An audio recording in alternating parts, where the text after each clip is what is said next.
Good evening, Coach Martini. Today, me and Palace are going to discuss about should school monitor students' social media activity for safety reasons.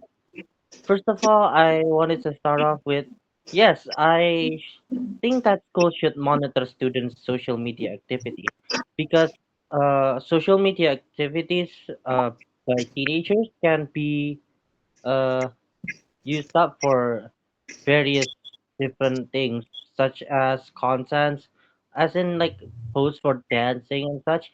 They never really use their um education for like academic stuff, but they are posted it for fun.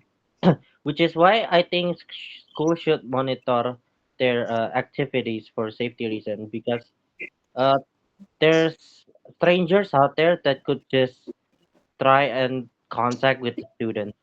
What you think? I think monitoring students' social media activity should not be done because it can violate their privacy and make them feel uncomfortable. Social media is a personal space where students express their thoughts and feelings, so they should have the freedom to use it without being watched. But in addition, too much monitoring can reduce trust between students and schools because students may feel controlled rather than support. This can create distance and make students less willing to share their problems with teachers. As a result, some students might try to hide their real activities by creating fake or secondary accounts, which makes monitoring less effective than and even useless. Moreover, problems such as bullying or mental health issues cannot be solved only by surveillance. These issues need understanding, guidance, and open communication. And therefore, schools should focus more on educating students about responsible online behavior and building trust instead of strictly monitoring their social media activity. And I think monitoring students' social media activity has both advantage and disadvantage. On one hand, it can help schools protect students, prevent cyberbullying, and respond quickly to dangerous situations. But on the other hand, it may violate students' privacy, reduce trust, and encourage them to hide their real activities.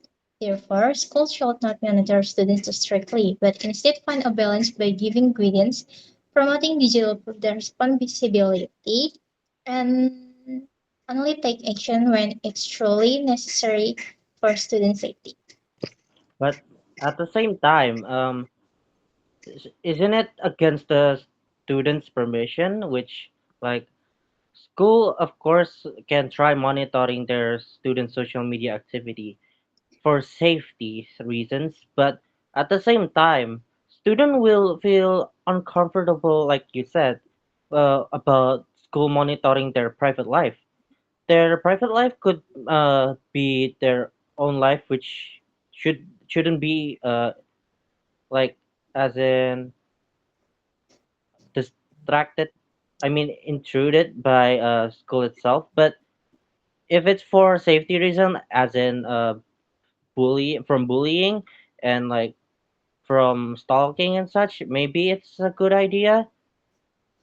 But at the same time, uh, all of the answer lies behind the student on its own because their privacy and their activity is all reliant on them, which is that's why about like having control on social media and maybe trust with other people, not just strangers, but maybe your close friends or family. They can guard students safe without the needed help of school monitoring their uh, students, which is for safety reason, it's quite reasonable, but that should be considered through the students' parents, as in that schools should ask permission first from their parents or even their own student, because that's how it goes. Privacy should be keeping discreet. Okay, so this is all of our presentation. Thank you for listening. Bye and God bless you. Thank you, Cosmar.